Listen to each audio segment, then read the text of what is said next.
Once upon a time, the infamous rover Reynardo plundered the floating isles.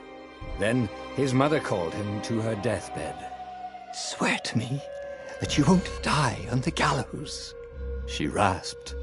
Reluctantly, he swore. And he whiled away his days at home with music, cards, and wine. But the Emperor had changed. He'd been good once, a shy, almost humble toad. He'd built universities. Then people started whispering about mass graves in the woods, midnight rituals, victims screaming. The Imperial Ravens would round up entire villages, and no one ever returned.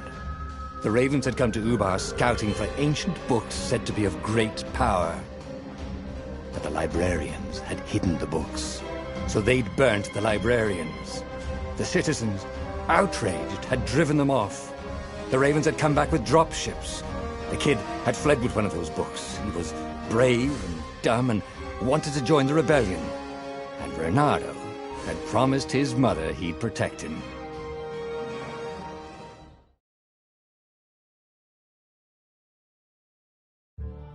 The kid was looking down, watching his city burn. "Sorry, kid," Reynardo told the kid. "Look, if we give them the book, they'll leave you alone." "My mother died for this book!" "I promised her I'd protect you." Oh, damn it. The kid had run off. With the book, of course. So Reynardo had to run after him.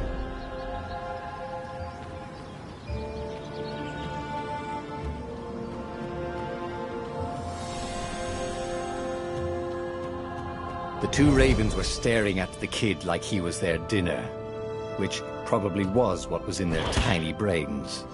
"Hey," Reynardo said. They cocked their heads at him. "Pick on someone as ugly as you." Wait, that didn't come out right. "For the Emperor!" The Ravens cawed and rushed at him.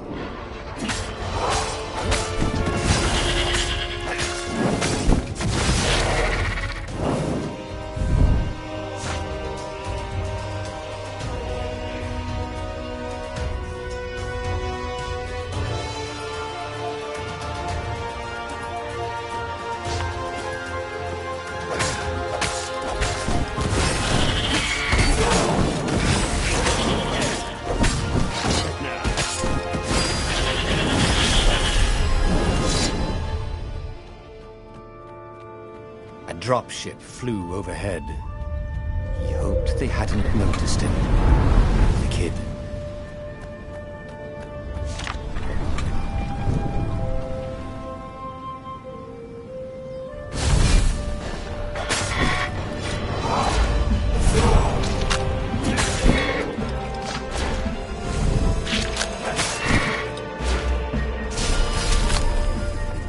Oh, right. The Gate of Heroes. Someone's idea of a joke, making the Skyship docks a gated community. You needed a hero's sword to open it. And the kid was on the other side of the gate. Who let you through? Promise me you'll take the book to the rebels, or I'm gonna steal your ship. I'm not taking that damn book anywhere, and neither are you. Try and stop me, laughed the kid. I bet you don't even have a hero's sword. And with that, the kid hopped away. Had to hand it to the kid. He was an idiot, but he had guts. Where was Reynardo going to get a hero sword?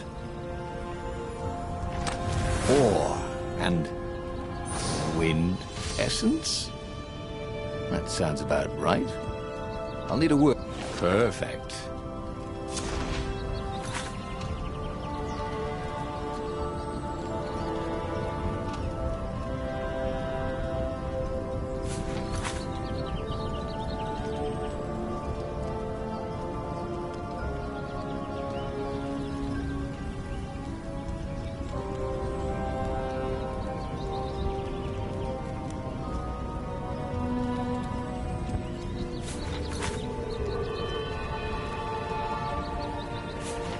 Hero Sword.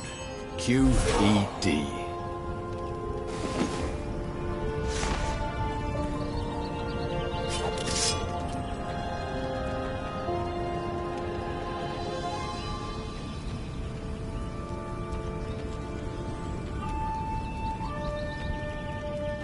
This is what he got for settling down and finding people to care about. The kid's mum had been a swell cook, and she'd laughed at Renado's jokes, even when he didn't know he'd made one. And then the ravens had come to burn her. And she'd made him promise to protect the kid. But she never told him where the book was, just the kid. He came up to a ledge. It was too far to jump. There'd been a bridge here before, hadn't there? And there was Peter, giggling at him. "How'd you get across?" he asked the kid. "Where'd you find a hook?" "I hopped," said the kid. Wise-ass kid. "Hey, look out behind you!" "Cute," said Renado. Oh, ravens.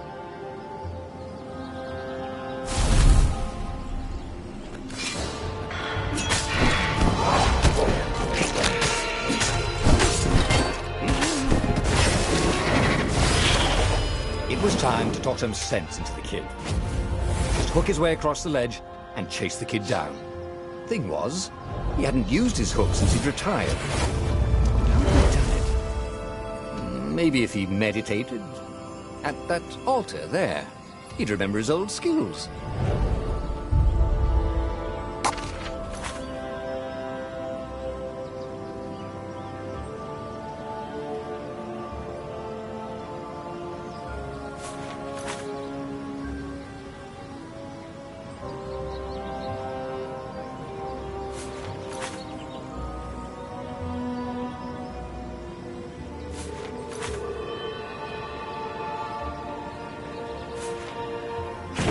Was starting to come back to him. Something you never completely forgot, like how to freeze time when attacking. The more he fought, the more he'd probably remember.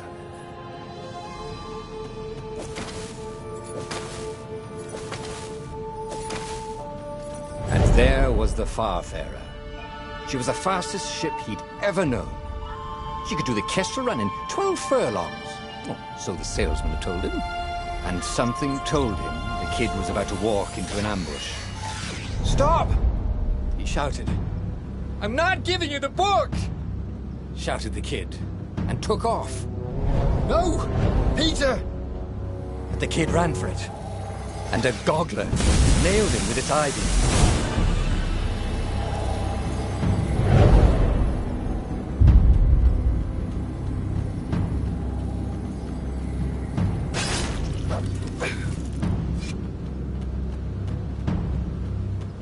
The book was unburned. Next to it were the buckles from the kid's shoes, and a kid-sized pile of ashes. Damn it, why hadn't he lied and told the kid he'd take the book to the rebels? The kid would be alive now. Really pissed off and betrayed, but alive. Oh, damn it. Renado picked up the book. He couldn't let the Empire have it now. He was going to have to get it out of there. He'd be a wanted man. Probably have to join the rebellion just to have a place to dock. Well, he'd hated home life anyway.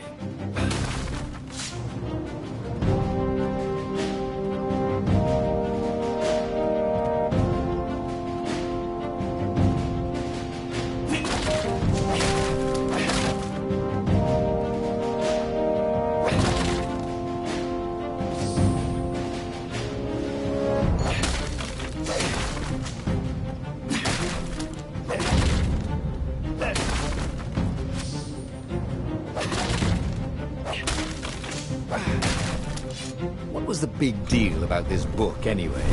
Maybe he should open it and find out. All that had been years ago. How many? The war was a blur, and now 3 Raven scout ships were chasing him. "Where are you running, rebel?" cawed the Raven captain over the loudhailer. Renado could see them cranking up their catapults. "Just going out for milk?" Renado yelled back. "Where can you run?" laughed the Raven horribly. Far behind him, another city was burning. The dark cloud above its island was thousands of Imperial ships. The fleet was doing a thorough job. "Take us to the rebel base, and we'll spare your life!" it called. The entire jury-rigged rebel fleet was only a few islands to the east. Beyond that were only the pillars of heaven, a sea of endless blood-colored tornadoes. The rebellion was out of time, unless Reynardo could bring a game-changer. Maybe he could. Reynardo had found out where he could find the pieces of the Sky Ripper, the legendary weapon that had exiled the lost gods. Surely a legendary weapon could win the final battle. On the other hand, his old friend Lapino had sent Reynardo a desperate message saying he had a brilliant scheme to save the rebellion. If Reynardo could only rescue him. Reynardo dived the Farfarer towards the abyss. As he felt the heat of the jet stream, the Raven ships peeled off, not stable enough to follow him down there. Now it was time to choose. Lapino or the Sky Ripper? Ah, Lapino. Apparently, the Mad Rabbit had sold a Pegasus that he did not exactly own. Lapino always wiggled out of trouble, given time. But he was out of time. The Ravens had figured out that Lapino was a rebel spy. If the fleet reached him first, they'd string him up for that. Never mind the winged horse.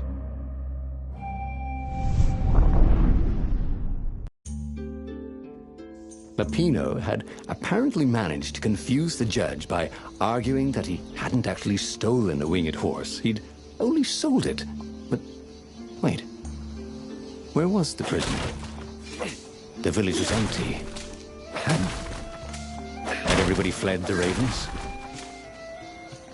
If I craft a sword now, it's going to be really short.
There was an inscription, no spitting.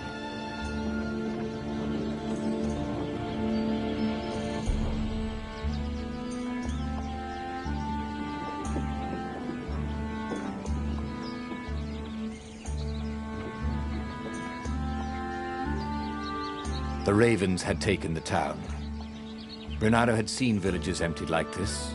All the people taken away to be sacrificed in the Emperor's secret rituals.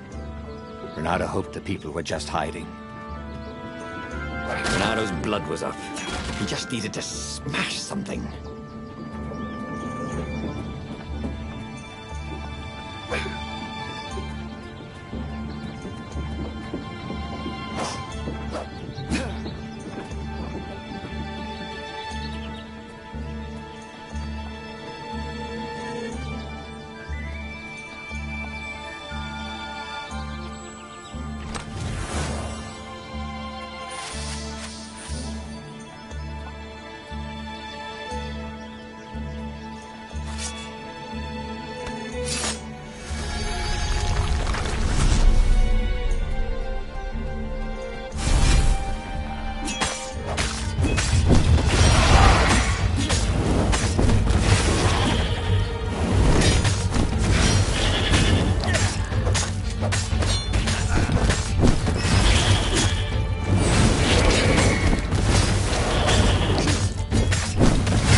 Ravens were landing everywhere. The advance guard. He'd better get moving. If they got to Lapino first, they'd eat him for breakfast. Or a snack. Ravens weren't picky. If they got hungry, they sometimes forgot to interrogate their prisoners. Even top spies like Lapino. Where had the Mad Rabbit got to?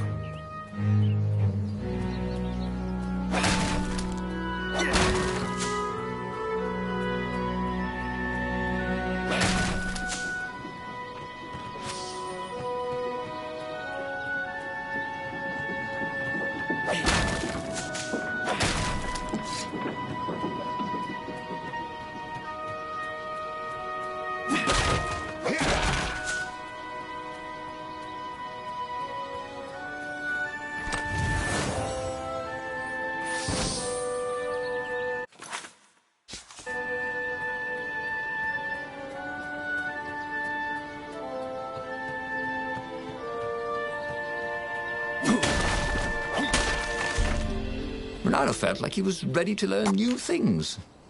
Thank goodness he didn't have to go to school for that.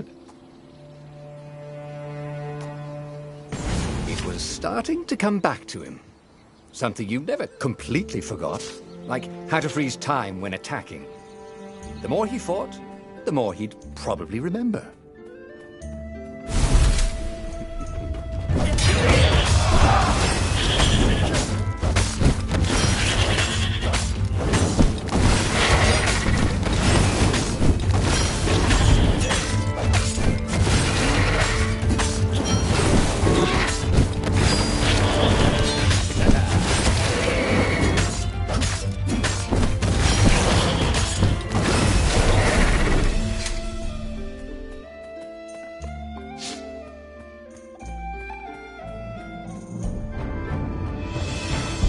Renato felt a chill run down his back. Or possibly a flea.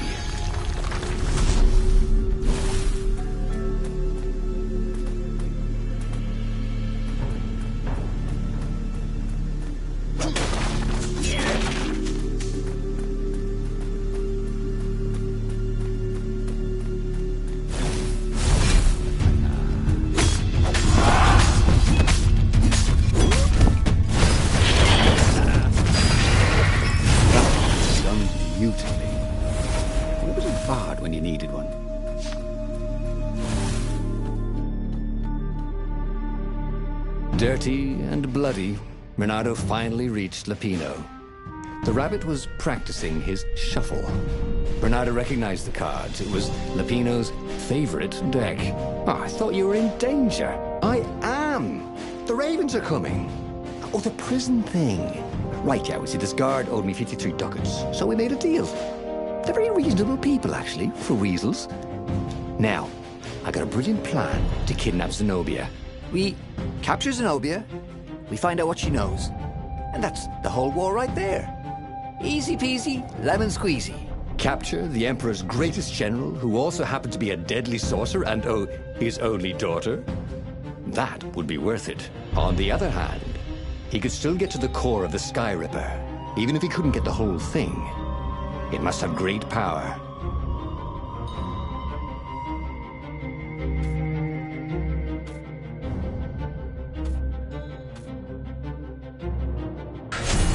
Zenobia wasn't just the Emperor's daughter, of course. She'd been Renato's best friend in Sword Fu school. And you're still mad for her, the rabbit reminded him. They'd been close. She'd told him things no one else knew. But she'd never told him who she really was. She knows all the Emperor's plans, chuckled the master spy. She won't give them up easily. She'll tell the interrogators, all right, said Lapino. Taking her would change the game, all right.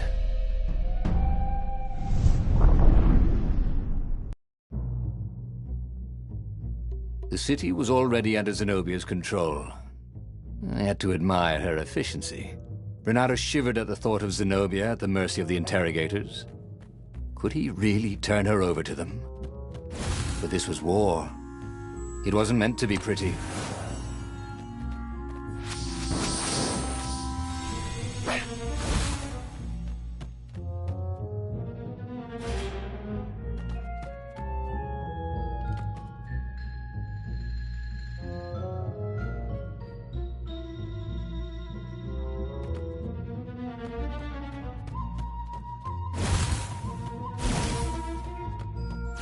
Can't we just agree to disagree? Said Renato. No?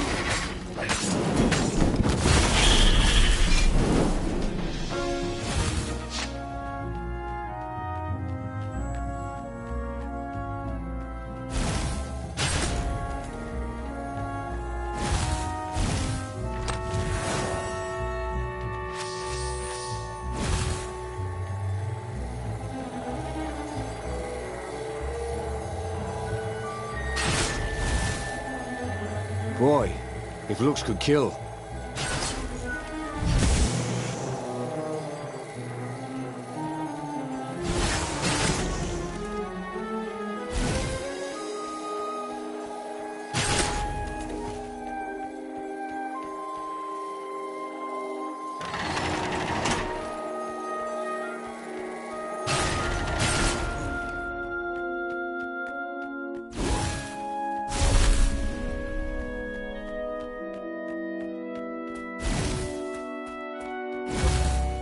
So, what's this plan of yours?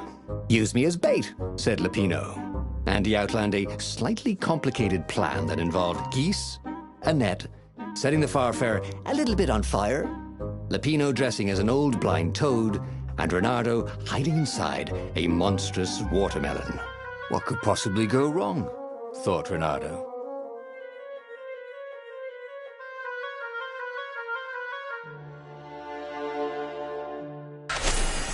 Oh, this is gonna be fun, said Lupino as he ran to go set up his marvelous plan.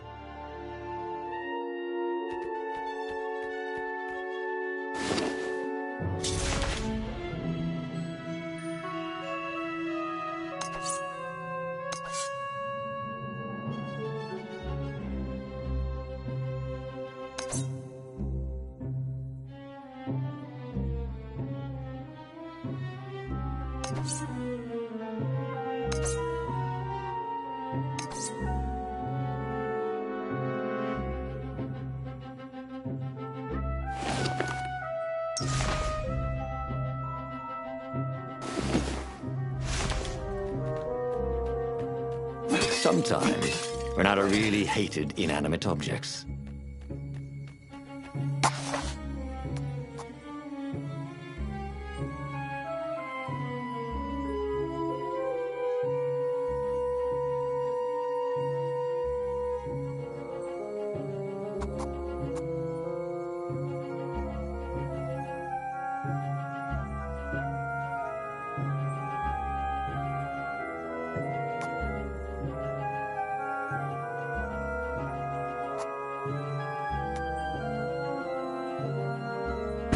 Missed his old skills.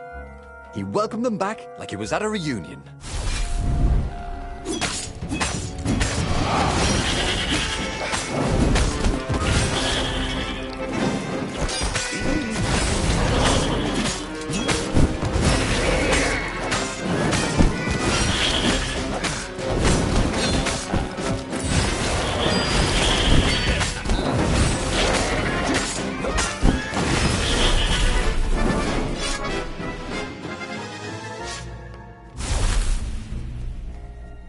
Reynardo felt dubious about the whole plan. With every step, he was waiting for it all to go horribly wrong. But against all odds, Lupino's idiotic plan worked. Zenobia's ravens ran off after the geese, the net dropped, and Reynardo jumped out of the watermelon and put his sword to Zenobia's throat. "Reynardo," she said, "are those new scars? They look good on you. You never returned my velvet jacket. It was my favorite. You look stupid in velvet. Oh, what does an imperial princess know about style? Oh, get a room, you two," said Lupino. But the fleet was coming on fast, so they put Zenobia on the Farfarer and took her east over the Nexus. She'd vanished from Swordfu School, from his life, without even saying goodbye, without ever telling him she was the Emperor's adopted daughter. Ah, Lupino was right, Reynardo thought reluctantly. She knows things. She recognized his look. "You're taking me to the interrogators, aren't you?" she said, wide-eyed. And then she jumped, with horror. Reynardo saw Zenobia plummeting. Then he saw the Nexus below them. Cats always land on their feet. "Ah, she'll head for the Imperial outpost," yelled Lupino. "You have to catch her."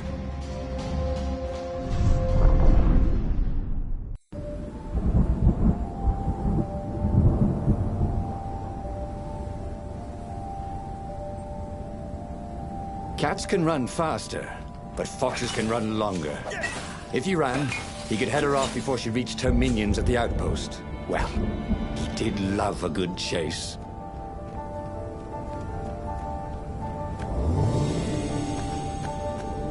Reynardo wondered if it wasn't cheaper to build bridges and stairs.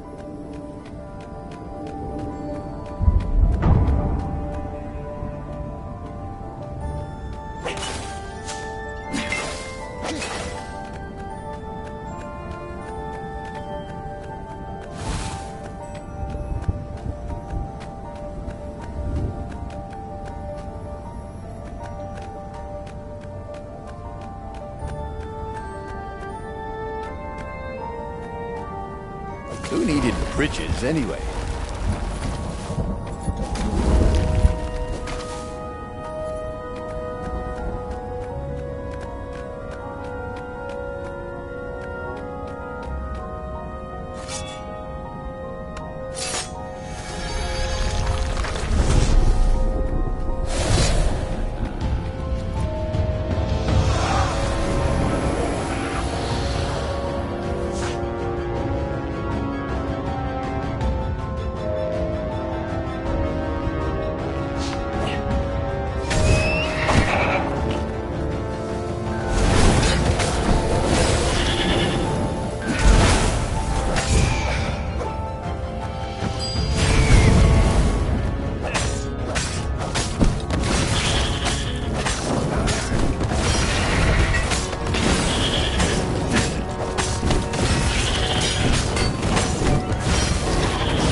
He was closing on her. He could smell her fear.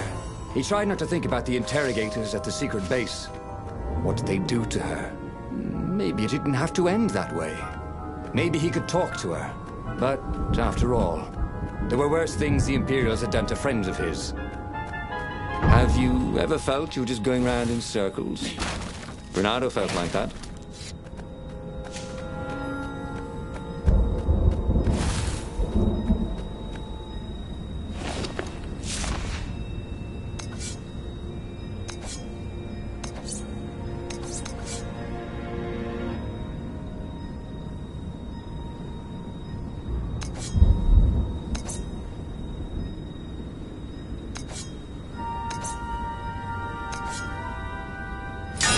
The old sword was always a little better when he sharpened it.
Bernardo reached the outpost. The Imperials there were no match for him. Soon after, Zenobia limped up the path. When she realized he was already in front of her, she didn't even try to run. Oh, you left without saying goodbye. Again, he said, "Please, I'm enjoying this a little too much," she said, shaken. "Oh, spare us the chit-chat, would you?" said Lapino as he shackled her hands so she couldn't throw spells. She knows all his plans. All the way back to the Farfarer, Lapino nagged Renato about how the interrogators would pry all the intel out of Zenobia. How that would turn the tides in the imminent battle. All they had to do was take her to the rebel secret base. Renato didn't like to think about what the interrogators would do to her. Couldn't he just talk to her? As they pulled away from the Nexus, Renato could see the fear in Zenobia's eyes. "I can't take her to those creatures at the base," he whispered to Lapino. "Ah, you've gone soft. Soft in the head. We captured her for what she knows. I'll take her to the mountains. Tell all the horrible things the Emperor's done. Yeah, believe me, she'll turn." And he turned the wheel. "The hell you will!" shouted Lapino, and he grabbed the wheel back from him. The two of them wrestled for control of the ship. It shot off like a mad sparrow. Suddenly, Renato was falling.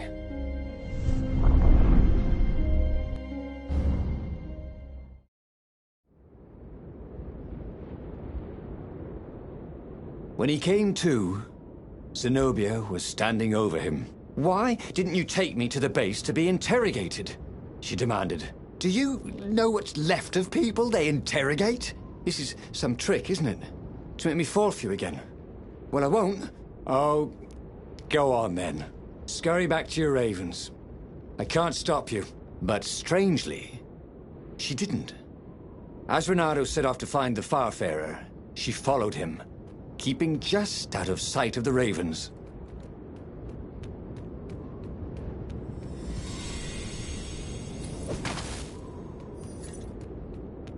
Once you try it, you're hooked.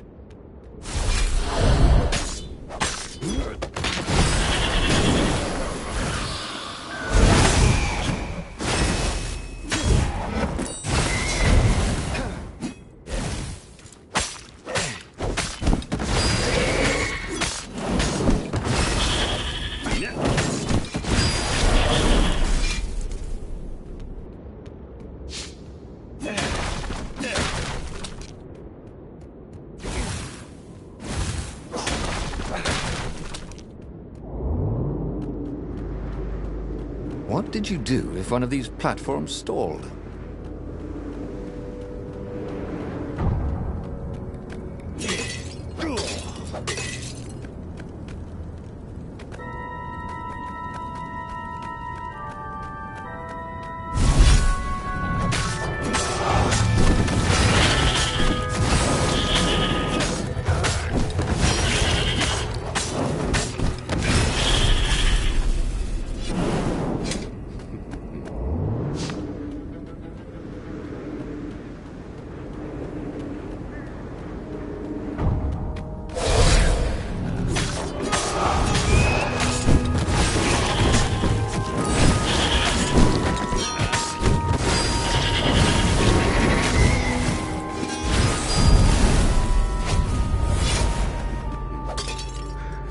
As Renato stopped to sniff the wind, Zenobia came up, still mad.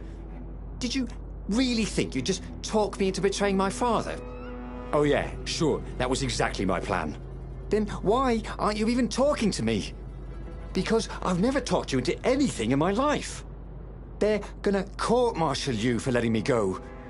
He caught a whiff of the Farfarer.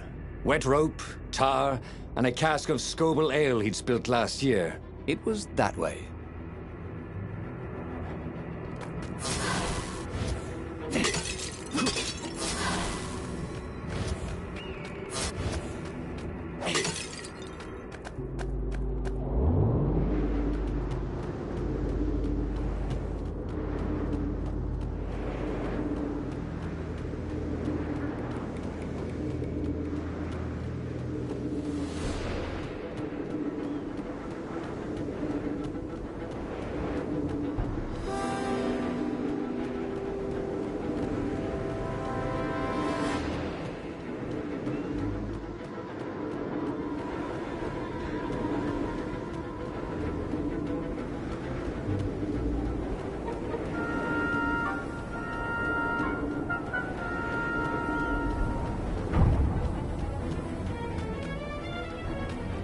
Renato wondered if he should have taken Zenobia to the rebel base for real. Maybe she wasn't playing him after all. After the bleak talk about the Emperor's dark secrets, he was regretting his suspicion.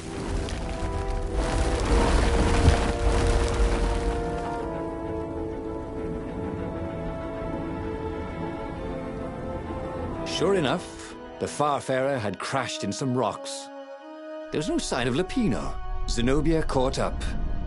All that kid stuff in Swordfu School. Look, that's the past. We're adults now. We have duties to other people. We have destinies. What are you talking about? And you are the most arrogant, slow-witted, light-fingered, mercenary, immoral, reckless... "Run away with me," said Renato, and he realized he meant it. "What? Just like that?" she demanded. "I will, if you will." So she kissed him. And it was the best kiss he'd ever had. They held hands as they boarded the Farfarer. Renato felt light-hearted, like the winds that were playing the rigging like a balalaika. But Lapino, I need to get back to Lapino, he said, suddenly realizing he could have been captured. A prisoner. He's not. How'd you know? He saw something in her eyes he didn't understand. He fell, didn't he? Into the abyss. She looked away, wouldn't answer. But then a bolt smashed through the Farfarer's keel. The broken ship plummeted out of the clouds.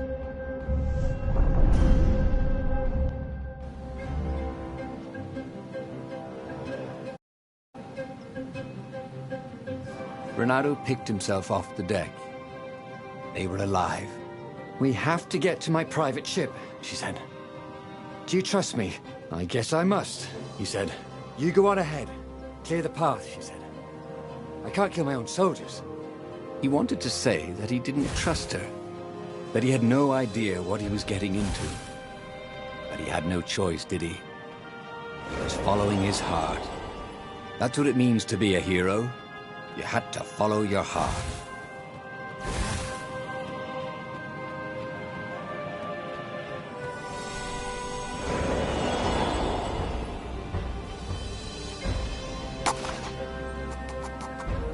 That would come in handy in a pinch.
It wasn't his fault.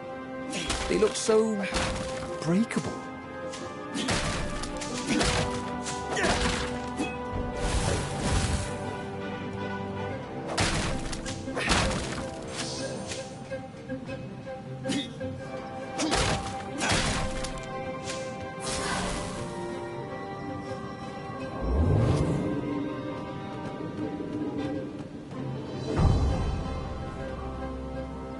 He'd once met a pirate captain who used hooks to get around his ship.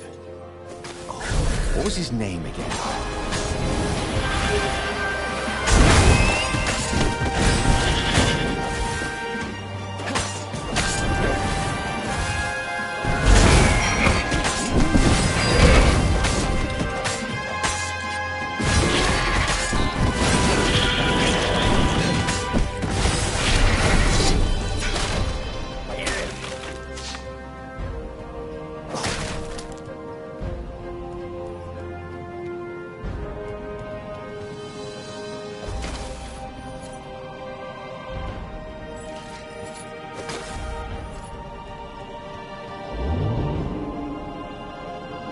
Take a leap of faith, said the inscription.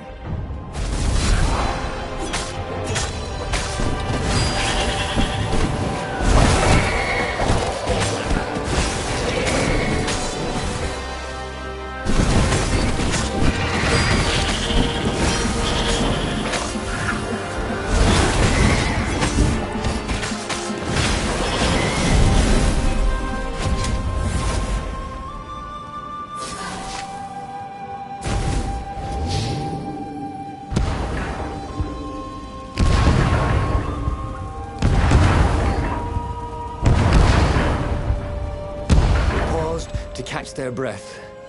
It was strange to be so close to her. What are you thinking? he asked. I'm trying very hard not to think. Me too, he said. Up ahead, he could see the thin silver of Zenobia's personal ship. It looked fast. They would leave all this behind.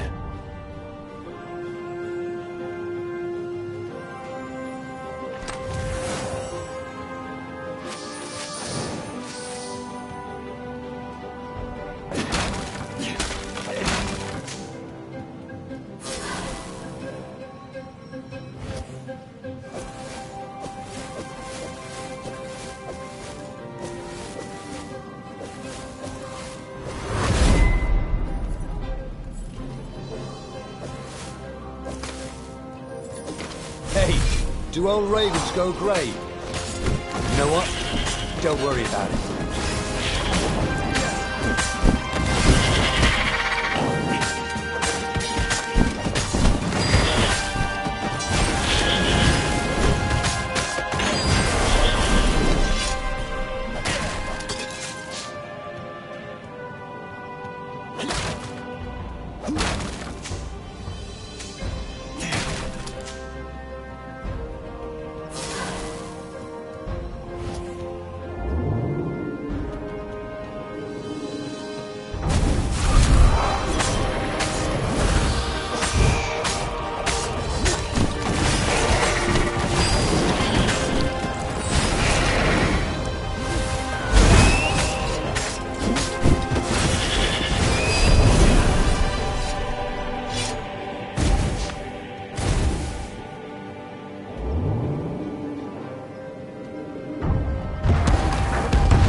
As they reached her ship, Renato suddenly felt a sharp pain in his stomach. He was surprised to see a crossbow bolt sticking out of it. I was going to lead the Empire to our secret base, said Lapino. But no, you had to screw up my plan because you still got a thing for her. Renato stared at Zenobia. The kiss, was it real? She said, with a look of indescribable sorrow. She gestured and said an arcane word, and Lapino went flying into the abyss, screaming, "I'm telling your father!" Then she knelt down to cradle his head, and her paws felt very soft and warm. Okay, that was weird. He could have sworn he just died. Instead, he was on the Farfarer, sailing away from Ubar. And it was still burning. He'd fled burning Ubar years ago, hadn't he? And now he was back there. Had all those years fighting the Empire been nothing but a vision into the future? A useful vision if it was true. He'd learned something. Lapino was a traitor. Renato had suspected there was something wrong with the Mad Rabbit, but now he knew there was malice behind his goofiness.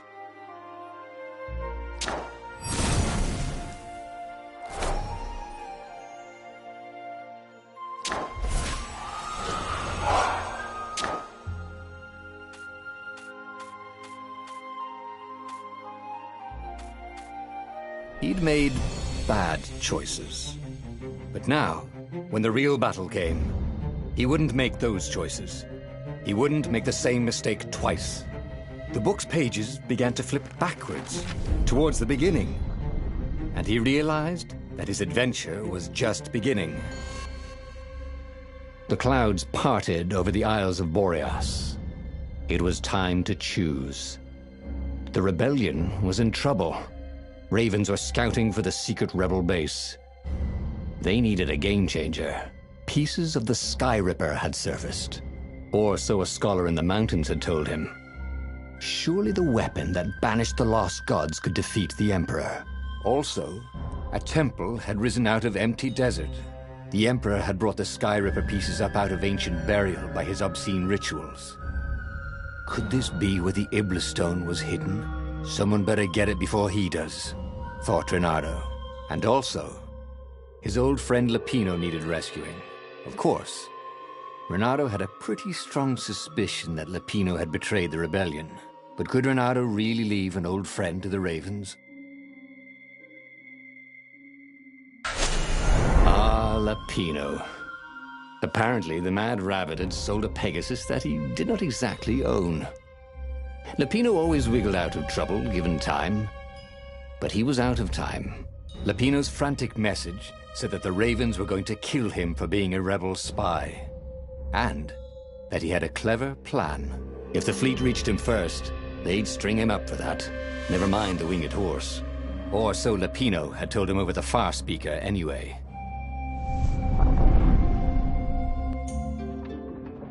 Lapino had apparently managed to confuse the judge by arguing that he hadn't actually stolen a winged horse. He'd only sold it.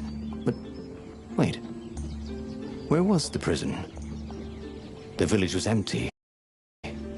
Had everybody fled the Ravens?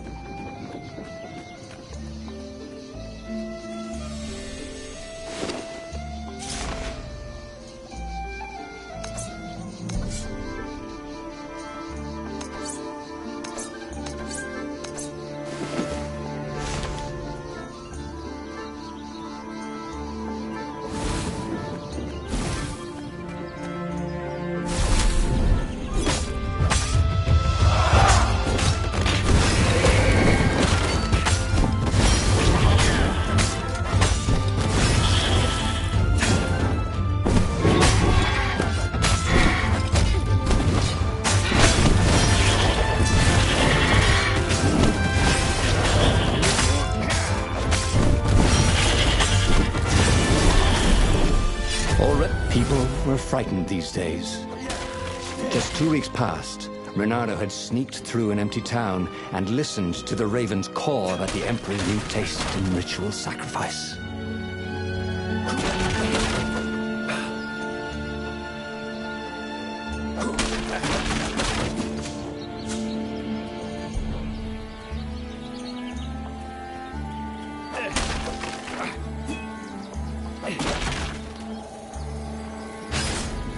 Renato looked around the empty village.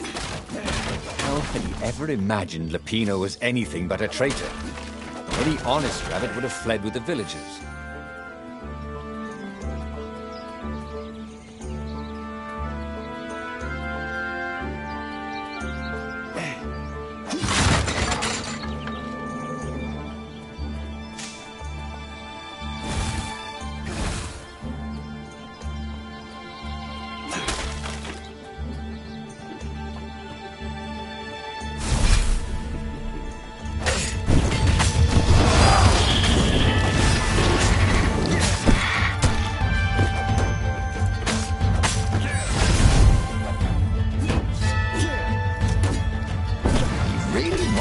A dent in those shields.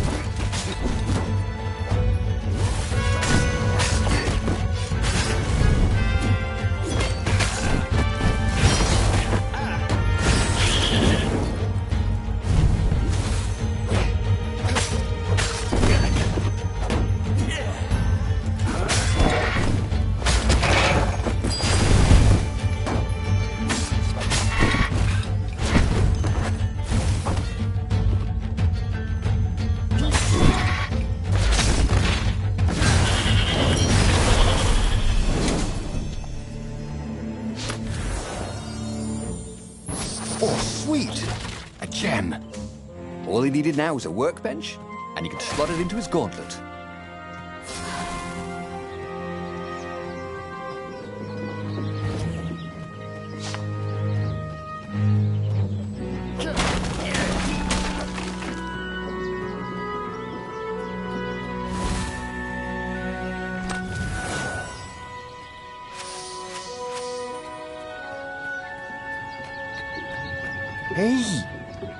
Hey, a workbench!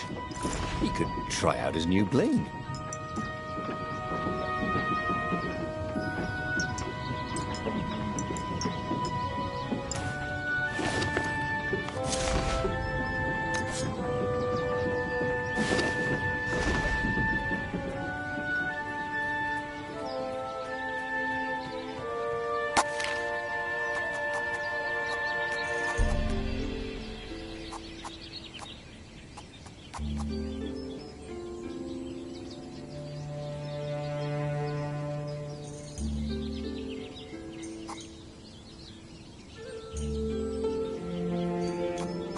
This was way better than being able to shrink down to the size of an ant. What was that all about, anyway?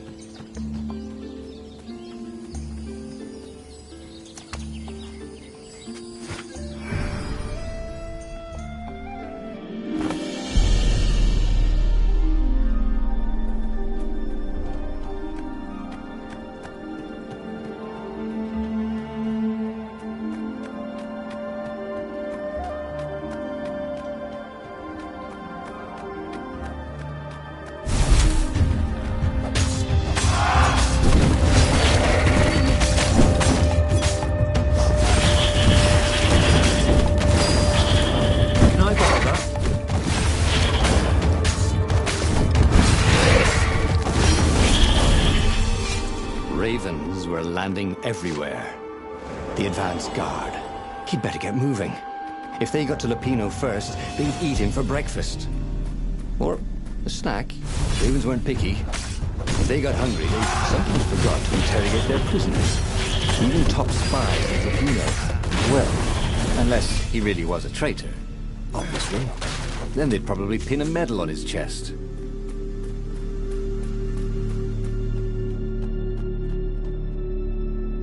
Dirty and bloody, Renato finally reached Lupino. The rabbit was practicing his shuffle. Renato recognized the cards. It was Lupino's favorite deck. Oh, I thought you were in danger. I am. The ravens are coming. Oh, the prison thing. Right, yeah, see, this guard owed me 53 ducats, so we made a deal. They're very reasonable people, actually, for weasels. Now, I got a brilliant plan to kidnap Zenobia.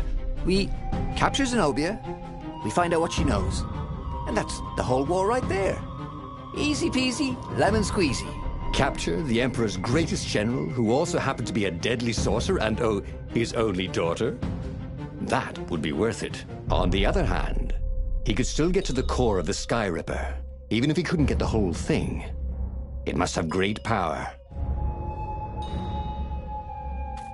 To make the Sky Ripper, the Transcendent Emperor had wrapped an armature around the eye of a god. Bernardo had already let that armature slip away to save Lupino's life. But even its core, the eye torn from a god, surely they could fashion a great weapon from that. The core of the Sky Ripper? Lupino's excited. That's an actual thing that we could just go and get. You've been busy. He sure had. Renato told him all the things he'd been up to. Soon they got to talking about old times, about wages they'd won and lost, and scrapes they'd barely got out of. It was good to be back with his friend. Renato grinned. He had a very good feeling about this. It's beautiful here, thought Renato. It was nice to be back with his old war buddy. All right. Lupino was a traitor. But still, it was good company. It was good to practice your moves, thought Renato. Keeps you limber.